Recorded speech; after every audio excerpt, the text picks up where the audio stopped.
So I wanted to do a little video on installing an end pin.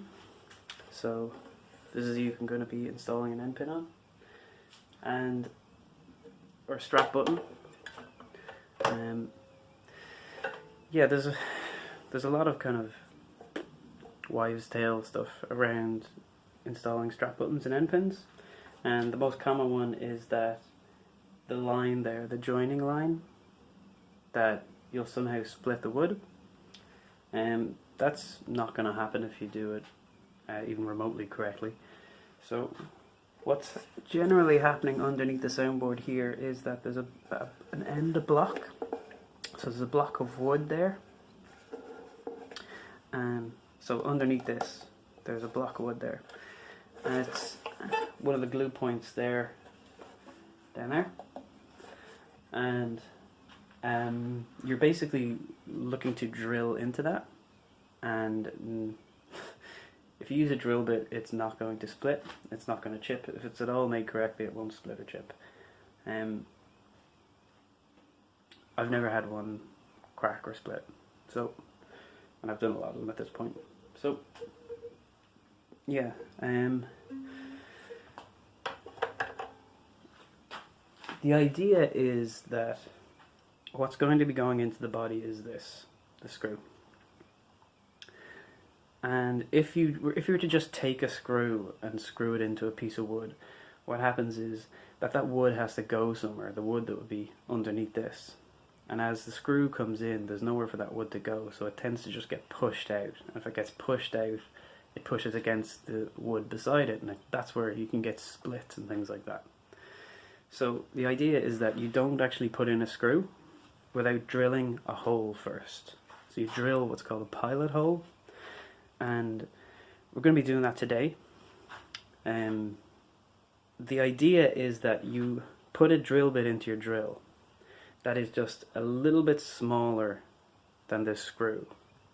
So the idea is that you're taking the wood out for the majority of this, but not so wide that it's going to be like wider than the actual screw, because you need the threads on the screw to catch the wood.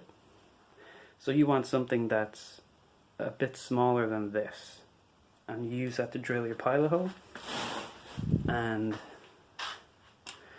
yeah, I'll show you what I mean. So see the way the threads come out the side of that drill bit?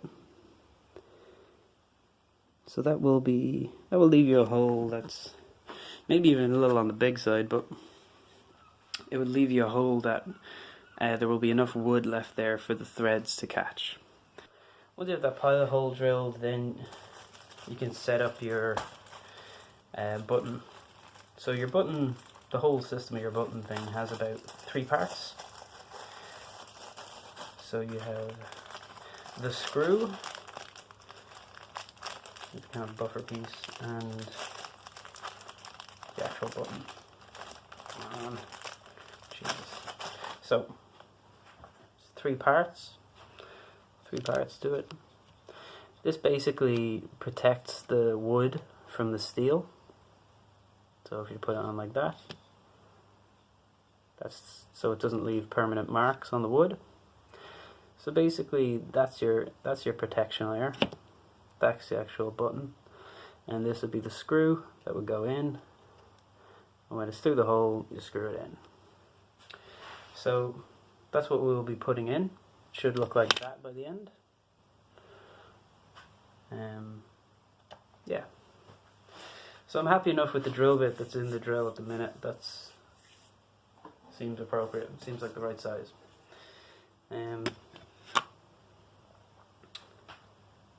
Yeah. So, well, you can take all kinds of precautions if you want, but again, it's a very small job. Some people like to mark it out with X and everything, or put on masking tape. So you can put on some tape so that if the drill bit slips when you first start to go, that it's not going to go woo, which, as long as you don't allow that to happen, it's not going to happen. Yeah, so I suppose I'll mark it up. I wouldn't normally even bother doing this, but since I'm on the record. Yeah, so let me get a ruler. And straight edge. So, right, this is center. So I'm trying to land it exactly on the join line. Right, so there's my joining line.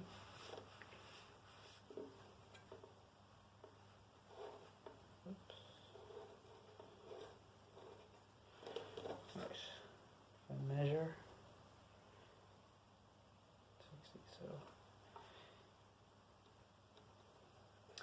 right, so I used the joining line in the wood to mark the center, and then I measured top to bottom, split the measurement down the middle, which was 30, and that gives me an X.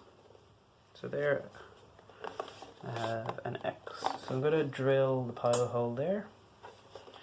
It's getting a little bit awkward with shooting and handling, so I'm just going to use another piece of padding.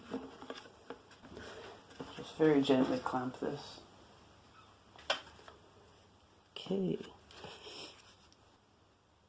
As I drill, just place the drill bit, make sure it's going clockwise.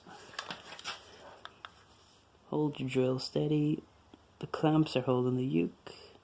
So as soon as I push this there, right, now I know nothing is going to move anywhere now. Hold my drill steady.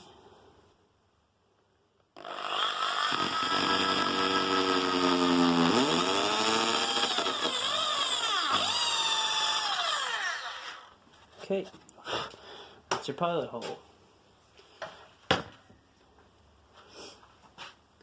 Now,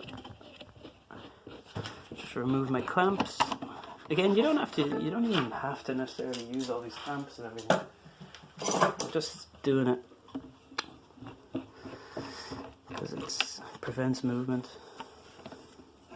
or minimizes movement, so nothing slips or moves when you're drilling it. But yeah, that's the pilot hole. So I just removed the tape, and I got a pretty clean pilot hole there.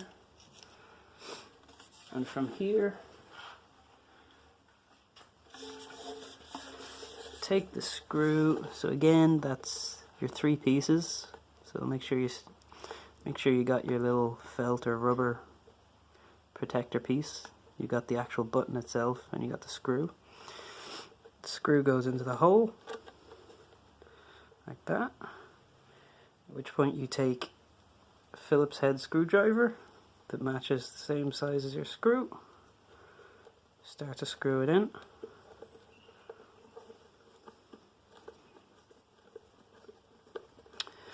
And the threads carry it in itself. Eventually, when it goes all the way in, then it'll start to pull the button tight. You don't need to over tighten it. And it's catching now. So you want it so it doesn't actually rotate, because straps tend to put a bit of stress on this and they can start spinning. If they start spinning, they start wrecking the thread. But yeah, that's about as tight. Nothing wobbling, nothing moving. So you can see it there, in and kind of flush tight. It's not rotating, not spinning at all, no matter how much I pull it. So it's sturdy. And that's how you install a strap button. So this was another lo-fi Marks ukulele tips, but hopefully you got something of worth from it. See you later, guys.